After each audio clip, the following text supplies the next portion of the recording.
अस्सलामुअलैकुम। आज मैं बहुत ही मज़ेदार गोश्त बनाने की एकदम नई, अलग और बहुत ही आसान रेसिपी शेयर करने वाली हूँ। बिल्कुल नया तरीका है। मेरा दावा है कि ये रेसिपी आपके सभी घर वालों को बहुत बहुत ज़्यादा पसंद आएगी। आप इसके सामने कढ़ाई खाना भी भूल जाएंगे। तो आइए शुरू करते हैं रेसिपी। सबसे पहले आधा कप तेल को गरम कर लेंगे कढ़ाई में, और यहाँ पे मैंने हड्डी वाला गोश्त लिया है आधा किलो। तेल में गरम होते ही तेल के हमने इसमें गोश्त डाल देना है, और यहाँ पे खूब अच्छे से गोश्त की हमने कर लेनी है भुनाई।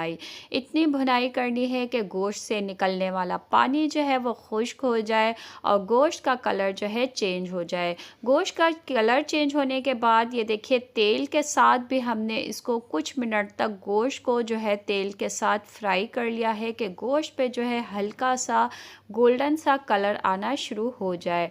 अब इसमें कुछ खड़े मसाले डालेंगे। 1 चाय का चम्मच सफ़ेद ज़ीरा डालेंगे, 7 से 8 काली मिर्चें, 2 छोटी इलायची, 1 बड़ी इलायची, 1 टुकड़ा जो है दालचीनी का, और 4 से 5 लौंग।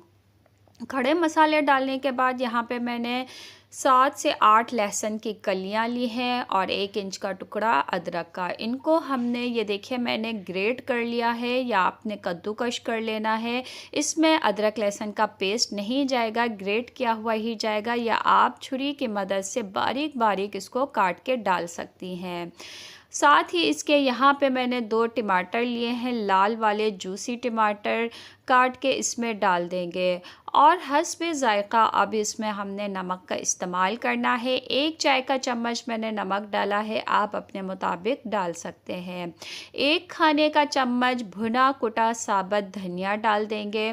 और यहाँ पे हमने फिर से गोश्त के साथ अदरक लहसुन की, टमाटरों की और मसालों की भुनाई करनी है कि अदरक लहसुन की जो स्मेल है वो भी ख़त्म हो जाए, और टमाटर जो है अच्छे से यहाँ पर देखिए नरम हो गए हैं, और टमाटरों ने हल्का सा अपना पानी छोड़ना भी शुरू कर दिया है।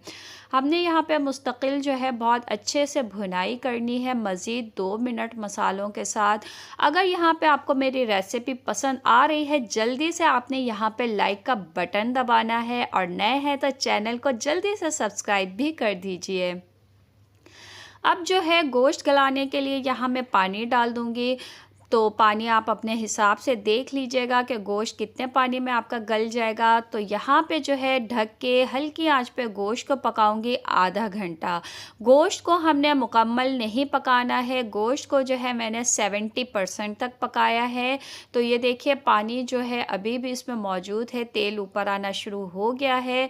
तो अब इस स्टेज पे यहाँ पे मैं 1/4 चाय का चम्मच जो है हल्दी डाल दूँगी। 1/4 टीस्पून हल्दी का डाला है, और साबुत वाली लाल मिर्चें 5 ले ली हैं, और इनको बीच में से इस तरह से मैंने कट लगा लिया है। साबुत लाल मिर्चें भी इसमें डाल देंगे, और बारीक कटी हुई स्लाइस में यहाँ मैंने 2 प्याज लिए हैं, प्याज को बारीक स्लाइस में काट के इसमें डाल देंगे। अब जो है प्याज को गोश्त के साथ बहुत ही अच्छी तरह मिक्स करते हुए इसकी थोड़ी सी भुनाई कर लेंगे 1-2 मिनट यहाँ पे। और अब जो है दम वाली आंच पे प्याज के साथ मज़ीद गोश्त को गलाएंगे, क्योंकि गोश्त मुकम्मल हमने नहीं गलाया था, 70% गला था, बाकी गोश्त जो है वो प्याज के साथ पक जाएगा।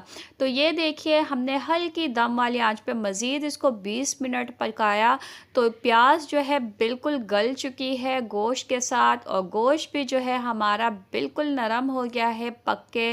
तो अब जो है तेल जब इस तरह से सेपरेट होने लगे तो 4 खाने के चम्मच फेंटा हुआ दही डाल देंगे, और आंच को यहाँ अब मैं दरमियानी कर लूँगी।